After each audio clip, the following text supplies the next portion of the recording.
Hello everyone, my name is Marion. The One World Trade Center is considered to be the tallest building not only in New York City, but the entire country of the US, standing at 1,776 feet tall. In comparison, the original Twin Towers that also were at one point the tallest buildings in the world back in the 1970s only measured at 1,368 and 1,362 feet tall respectively. Doing the math, the One World Trade Center dwarfs the original Twin Towers by well over 400 plus feet. Shortly after the horrific attacks that took place on 9/11, rebuilding plans were set in motion very quickly. There were many concepts drawn up by many people, some of them not bad, others exist. There were actually even plans to rebuild the towers entirely at one point, being funded by, oh god damn it. But all of these plans would eventually end up falling through. Eventually a design was finalized and began construction from 2006 to 2013, with the building finally opening in 2014, almost 13 years after the September 11th attacks. Much like when the original towers were first constructed, it garnered a lot of mixed reactions, but nevertheless was a mainstay within New York, and like I said, is the tallest building not only in New York City, but the entire country of the US. Or is it? Like I said, the One World Trade Center measures at 1,776 feet, but that's up to the antenna. In fact, the building itself is the same height as the original Twin Towers, measuring around 1,368 feet. So what gives?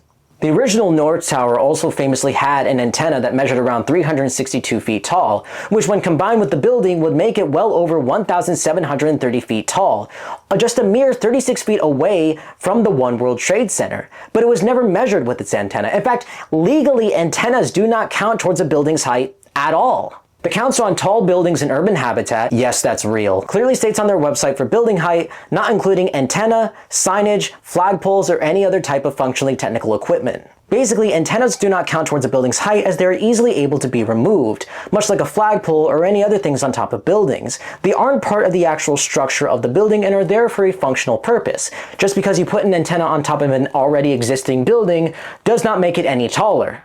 So why does the One World Trade Center have an exception to this rule? Well, that's because this is not an antenna. It's a spire.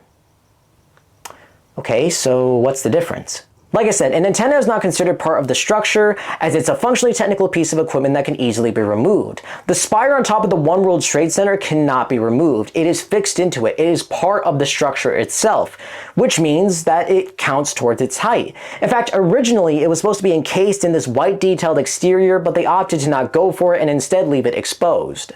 Like I said, without that spire, the One World Trade Center would only measure at 1,368 feet, much like the original Twin Towers. In fact, the Central Park building, which is the second tallest building in New York, would be considered taller than it just by building height alone if it wasn't for that spire. Hell, the Sears Tower in Chicago would be taller than it without that spire. So basically, the One World Trade Center is the tallest building in the US by a complete technicality.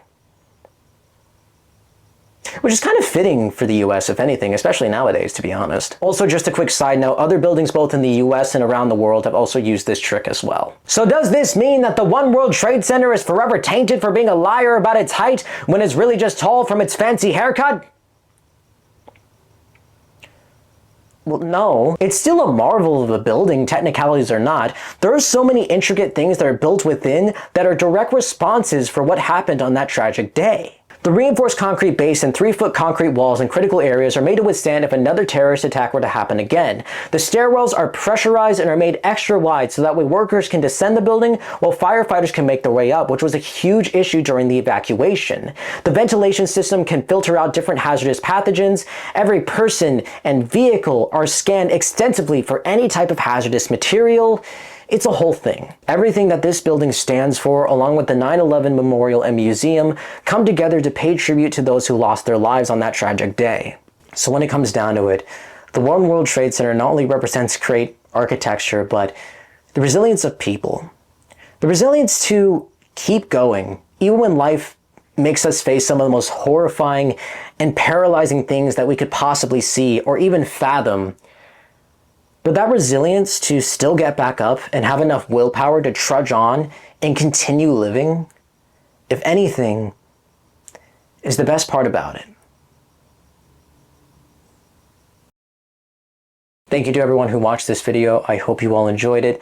This is a topic that I've been wanting to talk about for a little while now. When it comes down to it, like I said with my super old video at this point, my Miguel O'Hara video that nobody watched, but then again, nobody's probably watching this either. This channel is going to be whatever I want it to be. I'm going to talk about or do whatever I want. So yeah, even something as simple as talking about like the One World Trade Center and how it's like the spire is the thing that makes it the tallest building in the US, which I always found to be such an interesting fact. Like, I'm going to talk about that because I can, I guess, you know? But yeah, I guess that's pretty much it. Thank you to everyone for watching this video. I hope you all enjoyed it. And maybe I'll see you guys again sometime soon. And remember, stay safe and sane. Bye.